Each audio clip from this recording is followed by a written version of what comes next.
Bridge to Terabithia, Chapter 4, Rulers of Terabithia. Because school had started on the first Tuesday after Labor Day, it was a short week. It was a good thing because each day was worse than the day before. Leslie continued to join the boys at recess, and every day she won. By Friday, a number of fourth and fifth grade boys had already drifted away to play King of the Mountain on the slope between the two fields. Since there were only a handful left, they didn't even have to have heats, which took away a lot of the suspense. Running wasn't fun anymore, and it was all Leslie's fault. Jess knew now that he would never be the best runner of the fourth and fifth grades, and his only consolation was that neither would Gary Fulcher. They went through the motions of the contest on Friday, but when it was over and Leslie had won again, everyone sort of knew without saying so that it was the end of the races. At least it was Friday, and Miss Edmonds was back. The fifth grade had music right after recess. Jess had passed Miss Edmonds in the hall earlier in the day, and she had stopped him and made a fuss over him. Did you keep drawing this summer? Yes'm. May I see your pictures, or are they private? Jess shoved his hair off of his red forehead. I'll show you 'em. She smiled her beautiful, even-toothed smile and shook her shining black hair back off of her shoulders. Great, she said. See you. He nodded and smiled back. Even his toes had felt warm and tingly. Now, as he sat on the rug in the teacher's room, the same warm feeling swept through him at the sound of her voice. Even her ordinary speaking voice bubbled up from inside her, rich and melodic. Miss Edmonds fiddled a minute with her guitar, talking as she tightened the strings to the jingling of her bracelets and the thrumming of chords. She was in her jeans, as usual, and sat there cross-legged in front of them, as though that was the way teachers always did. She asked a few of the kids how they were and how their summer had been. They kind of mumbled back. She didn't speak directly to Jess, but she gave him a look with those blue eyes of hers that made him zing like one of the strings she was strumming. She took note of Leslie and asked for an introduction, which one of the girls prissily gave. Then she smiled at Leslie, and Leslie smiled back. The first time Jess could remember seeing Leslie smile since she won the race on Tuesday. What do you like to sing, Leslie? Oh, anything. Miss Edmonds picked a few chords and then began to sing, more quietly than usual for this particular song. I see a land bright and clear, and the time's coming here when we'll live in this land, you and me, hand in hand. People began to join in, quietly first to match her mood, but as the song built up at the end, their voices did as well, so that by the time they got to the final, Free to Be You and Me, the whole school could hear them. Caught in the pure delight of it, just turned and his eyes met Leslie's. He smiled at her. What the heck? There wasn't any reason he couldn't. What was he scared of anyhow? Lord, sometimes he acted like the original yellow-bellied sapsucker. He nodded and smiled again. She smiled back. He felt there in the teacher's room that it was the beginning of a new season in his life, and he chose deliberately to make it so. He did not have to make any announcement to Leslie that he had changed his mind about her. She already knew it. She plunked herself down beside him on the bus and squeezed over closer to him to make room for Maybelle on the same seat. She talked about Arlington, about the huge suburban school she was used to go to, with its gorgeous music room, but not a single teacher in it as beautiful or as nice as Miss Edmonds. You had a gym? Yeah, I think all the schools did. Or most of them anyway, she sighed. I really miss it. I'm pretty good at gymnastics. I guess you hate it here. Yeah. She was quiet for a moment, thinking, just decided about her former school, which he saw as a bright and new with a gleaming gymnasium larger than the one at the consolidated high school. I guess you had a lot of friends there too. Yeah. Why'd you come here? My parents are reassessing their value structure. Huh? They decided they were too hooked on money and success, so they bought the old farm and they're going to farm it and think about what's important. Just was staring at her with his mouth open. He knew it and he couldn't help himself. It was the most ridiculous thing he'd ever heard. But you're the one that's got to pay? Yeah. Why don't they think about you? We talked it over, she explained patiently. I wanted to come too. She looked past him out the window. You never know ahead of time what something's really going to be like. The bus had stopped. Leslie took Maybelle's hand and led her off. Jess followed, still trying to figure out why two grown people and a smart girl like Leslie wanted to leave a comfortable life in the suburbs for a place like this. They watched the bus roar off.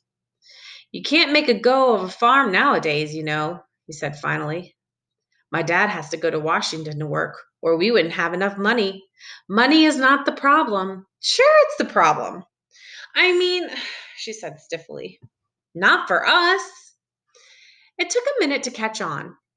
He did not know people for whom money was not the problem. Oh, he tried to remember not to talk about money with her after that. But Leslie had other problems at Lark Creek that caused more of a rumpus than lack of money. There was the matter of television. It started with Mrs. Myers reading out loud a composition that Leslie had written about her hobby. Everyone had to write a paper about what his or her favorite hobby. Jess had written about football, which he really hated. But he had enough brains to know that if he said drawing, everyone would laugh at him. Most of the boys swore that watching the Washington Redskins on TV was their favorite hobby. The girls were divided. Those who didn't care much about what Mrs. Myers thought chose watching game shows on TV. And those like Wanda K. Moore, who were still aiming for A's, chose reading good books. But Mrs. Myers didn't read anyone's paper out loud, except Leslie's.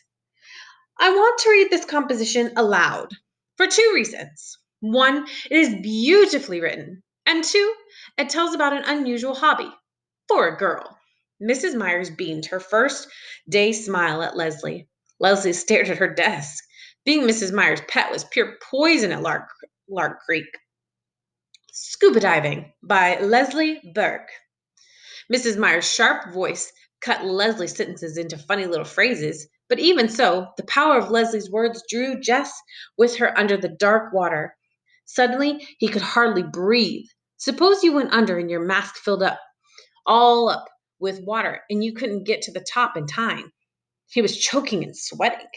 He tried to push down his panic. This was Leslie Burke's favorite hobby?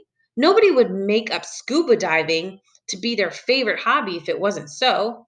That meant Leslie did it a lot. That she wasn't scared of going deep, deep down in the world of no air and little light. Lord, he was such a coward. How could he be all in a tremble just listening to Mrs. Myers read about it? He was worse a baby than Joyce Ann. His dad expected him to be a man. And here he was letting some girl who wasn't even 10 yet scare the liver out of him just by telling what it was like to sightsee underwater. Dumb, dumb, dumb. I am sure, Miss Myers was saying, that all of you were as impressed as I was with Leslie's exciting essay. Impressed? Lord, he nearly drowned. In the classroom, there was a shuffling of feet and papers. Now, I want to give you a homework assignment. Muffled groans. That I'm sure you'll enjoy. Mumblings of unbelief. Tonight on Channel 7 at 8 p.m., there is going to be a special about a famous underwater explorer, Jacques Cousteau. I want everyone to watch. Then write one page telling what you learned. A whole page? Yes. Does spelling count? Doesn't spelling always count, Gary? Both sides of the paper? One side will be enough, Wanda K, but I will give extra credit to those of you who do extra work. Wanda K smiled primly. You could already see 10 pages taking shape in her pointy head. Mrs. Myers? Yes, Leslie? Lord, Mrs. Myers was liable to crack her face if she kept up smiling like that. What if you can't watch the program? You inform your parents that it is a homework assignment. I am sure they will not object. What if Leslie's voice faltered? Then she shook her head and cleared her throat so the words came out stronger. What if you don't have a television set? Lord, Leslie, don't say that. You can always watch on mine. But it was too late to save her. The hissing sounds of disbelief were already building into a rumbling of contempt. Mrs. Myers blinked her eyes. Well, well, she blinked some more. She could tell she was trying. You could tell she was trying to figure out how to save Leslie, too. Well, in that case, one could write a one-page composition on something else. Couldn't one, Leslie? She tried to smile across the classroom upheaval to Leslie, but it was no use. Class, class, class. Her Leslie smile shifted suddenly and ominously into a scowl that silenced the storm. She handed out dittoed sheets of arithmetic problems. Jess stole a look at Leslie. Her face bent low over the math sheet was red and fierce. At recess time, when he was playing King of the Mountain, he could see that Leslie was surrounded by a group of girls led by Wanda Kay. He couldn't hear what they were saying, but he could tell by the proud way Leslie was throwing her head back the others were making fun of her. Greg Williams grabbed him then, and while they were wrestled, Leslie disappeared. It was none of his business, really, but he threw Greg down on the hill as hard as he could and yelled to no one in particular, "Gotta go!" He stationed himself across from the girls' room. Leslie came out in a few minutes. He could tell she'd been crying. "Hey, Leslie," he called softly. "Go away!" She turned abruptly and headed the other way in a fast walk. With an eye on the office door, he ran after her. Nobody was supposed to be in the halls during recess. "Leslie, what's the matter?" "You know perfectly well what's the matter, Jess Aarons." "Yeah," he rubbed his hair. "If you'd have just kept your mouth shut, you can always watch at my." But she had wheeled around again and was zooming down the hall. Before he could finish the sentence and catch up with her, she was swinging the door of the girls' room right at his nose. Just slunk out of the building. He couldn't risk Mr. Turner catching him hanging around the girls' room as though he was some kind of perv or something. After school, Leslie got on the bus before he did and went straight to the corner of the long back seat, right to the seventh grader's seat. He jerked his head at her to warn her to come farther up front, but she wouldn't even look at him. He could see the seventh graders head for the bus, the huge, bossy girls, and the mean, skinny, narrow eyed boys. They'd kill her for sitting in their territory. He jumped up and ran to the back and grabbed Leslie by the arm. "You got to come up to your regular seat, Leslie." Even as he spoke, he could feel the bigger kids pushing up behind him down the narrow aisle. Indeed, Janice Avery, who among all the seventh grader was the one person who devoted her entire life to scaring the wits out of anyone smaller than she was, right behind him. "Move, kid," she said. He planted his body as firmly as he could, although his heart was knocking at his Adam's apple. "Come on, Leslie," he said, and then he made himself turn and give Janice Avery one of those lookovers from frizz blonde hair past too tight blouse and broad bean jeans to gigantic sneakers. When he finished, he swallowed, stared straight up into her scowling face, and said almost steadily, "Don't look like there'll be room across the back here for you and Janice Avery." Somebody hooted. "Weight Watchers is waiting for you, Janice." Janice's eyes were hate and mad, but she moved aside for Jess and Leslie to make their way past to their regular seat. Leslie glanced back as they sat down and then leaned over. "She's going to get you for that, Jess. Boy, is she mad." Jess warmed to the tone of respect in Leslie's voice, but he didn't dare look back. "Heck," he said, "you think I'm going to let some dumb cow like that scare me?" By the time they got off the bus, he could finally send a swallow past his Adam's apple without choking. He even gave a little wave at the back seat as the bus pulled off. Leslie was grinning at him over Maybelle's head. "Well," he said happily, "see you." "Hey, do you think we could do something this afternoon?" "Me too, I want to do something, too," Maybelle shrilled. Just looked at Leslie. No was in her eyes.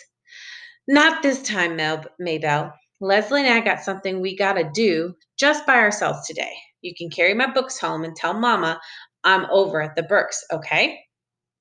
"You ain't got nothing to do. You ain't even." Why is that not turning?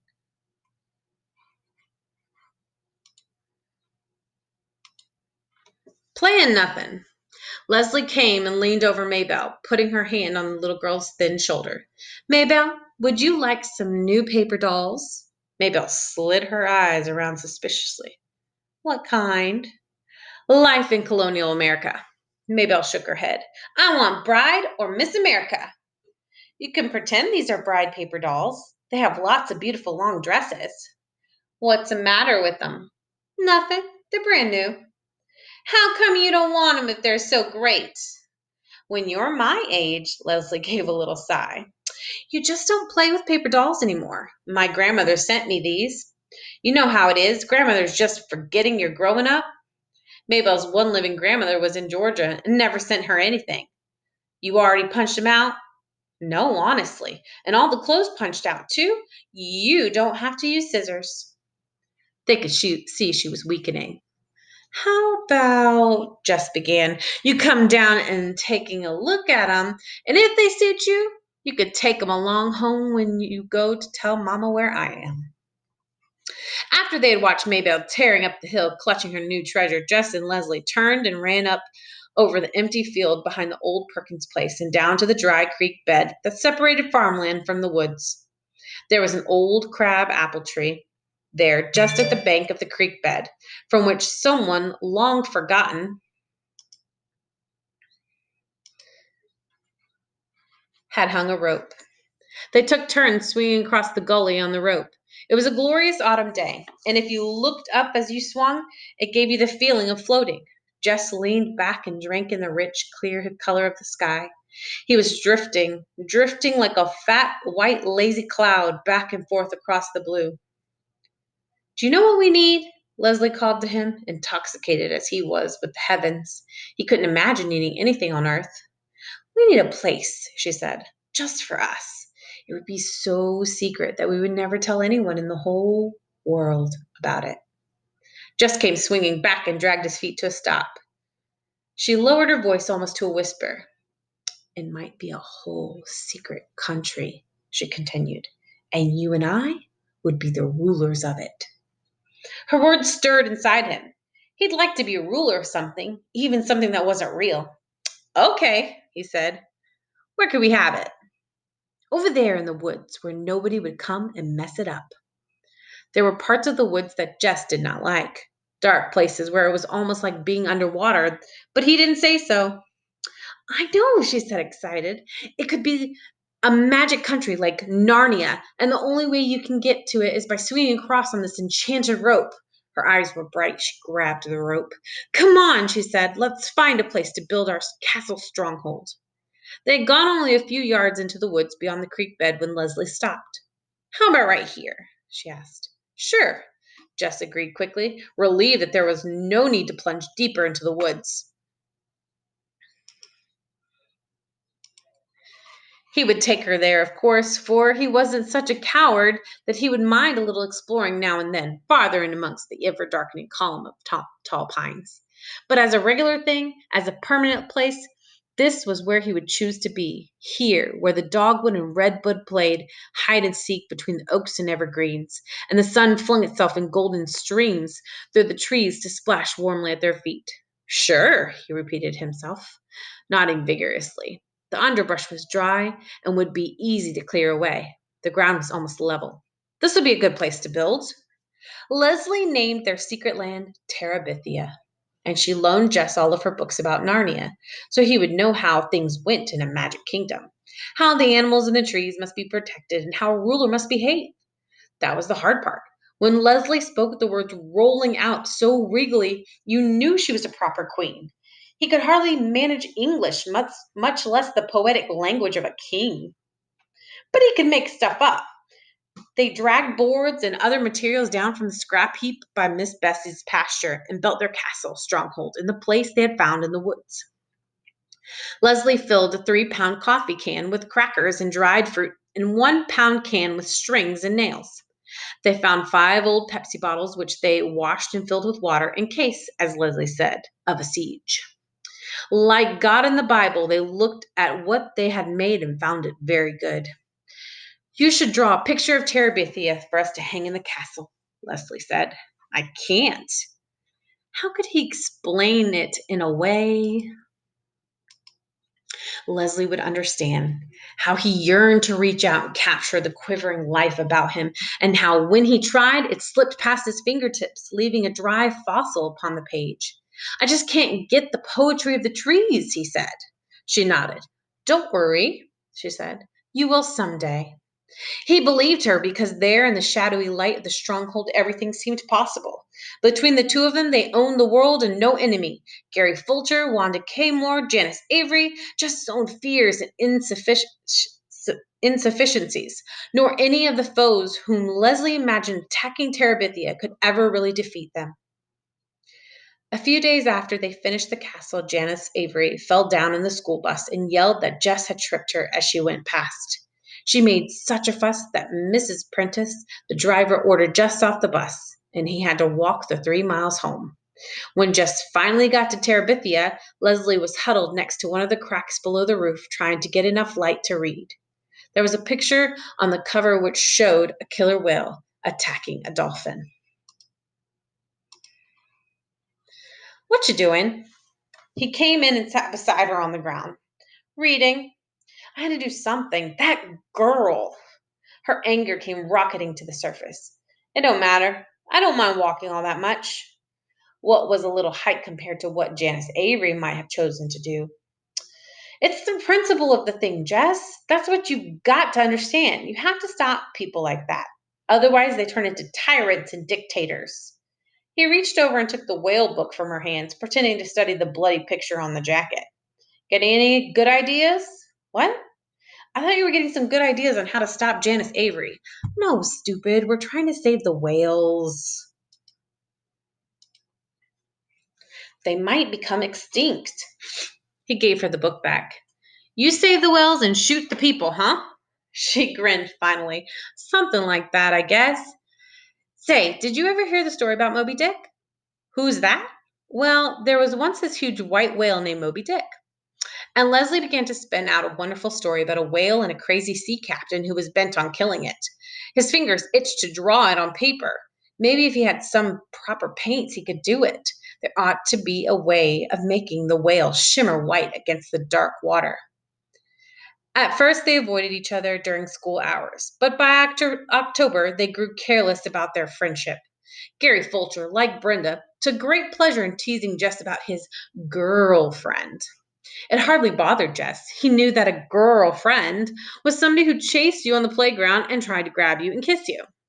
He could no more imagine Leslie chasing a boy than he could imagine Mrs. Double Chin Myers shining up the flagpole. Gary Fulcher could go to you know where and warm his toes. There was really no free time at school except recess. And now that there was no races, Jess and Leslie usually looked for a quiet place on the field and sat and talked. Except for the magic half hour on Fridays, recess was all that Jess looked forward to at school. Leslie could always come up with something funny that made the long days bearable.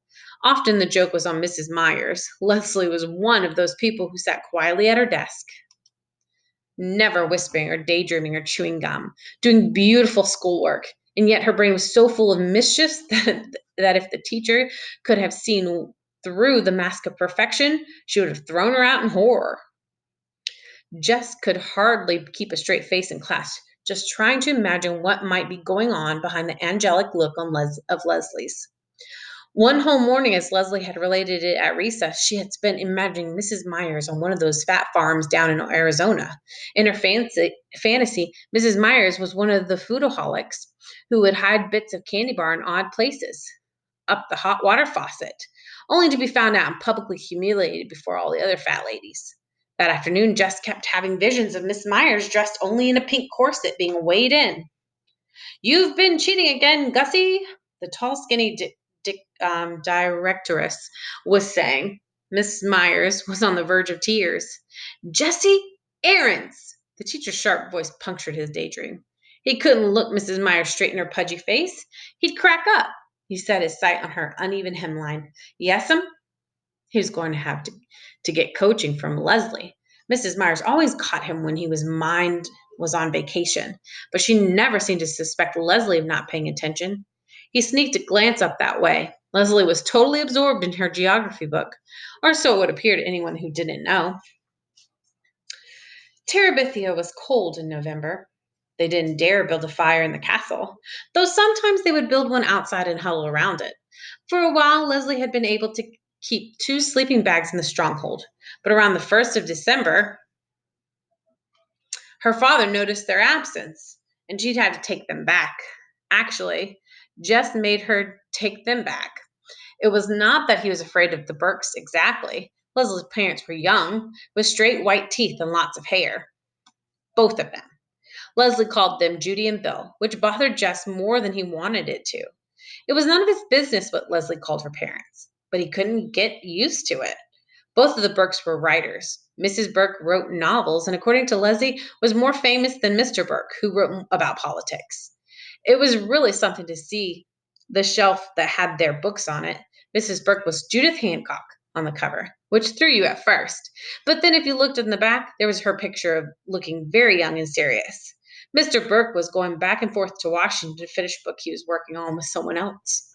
But he had promised Leslie that after Christmas he would stay home and fix up the house and plant his garden and listen to music and read books out loud and write only in his spare time. They didn't look like just his idea of rich, but even if he could tell that the jeans they wore had not come off the counter at Newberry's. There was no TV at the Burkes, but there was mountains of recorders and stereo set that looked like something off Star Trek. And although their car was small and dusty, it was Italian and looked very expensive too.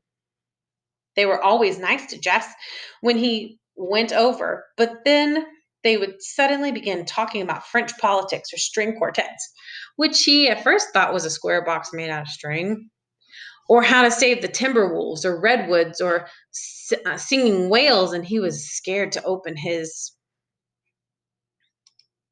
mouth and show once and for all how dumb he was. He wasn't comfortable having Leslie at his house either. Joyce Ann would stare, her index finger pulling down her mouth and making her drool. Brenda and Ellie always managed some remark about girlfriend. His mother acted stiff and funny, just the way she did when she had to go up to school about something. Later, she would refer to Leslie's tacky clothes. Leslie always wore pants, even to school. Her hair was shorter than a boy's. Her parents were hardly more than hippies. Maybelle either tried to push in with him and Leslie or sulking at being left out. His father had seen Leslie only a few times and had nodded to show that he had noticed her. But his mother said that she was sure he was fretting that his only son did nothing but play with girls, and they were worried about what would become of it. Jess didn't concern himself with what would become of it. For the first time in his life, he got up every morning with something to look forward to. Leslie was more than his friend. She was his other, more exciting self, his way to Terabithia and all the worlds beyond. Terabithia was their secret, which was a good thing. For how could Jess have ever explained it to an outsider? Just walking down the hill toward the woods made something warm and liquid steal through his body. The closer he came to the dry creek bed and the crab apple tree rope, the more he could feel the beating of his heart. He grabbed the end of the rope and swung out toward the other bank with a kind of wild exhilaration and landed gently on his feet, taller and stronger and wiser in this mysterious land. Leslie's favorite place besides the castle stronghold was the pine forest. There, the trees grew so thick at the top that the sunshine was veiled. No low bush or grass could grow in that dim light, so the ground was carpeted with golden needles. I used to think this place was haunted, Jess had confessed to Leslie the first afternoon he had revved up his courage to bring her there. Oh, but it is, she said. But you don't have to be scared. It's not haunted with evil things. How do you know? You can just feel it. Listen. At first, he heard only the stillness. It was the stillness that had always frightened him before. But this time, it was like the moment after Miss Edmonds finished a song. Just after the chords hummed down the silence. Leslie was right. They stood there, not moving, not wanting to swish of the dry needles beneath their feet to break the spell. Far away from their former world came the cry of geese heading southward. Leslie took a deep breath. This is not an ordinary place, she whispered. Even the rulers of Terabithia come into it only at times of greatest sorrow or of greatest joy. We must strive to keep it sacred. It would not do to disturb the spirits. He nodded, and without speaking, they went back to the creek bank, where they shared together a solemn meal of crackers and dried fruit.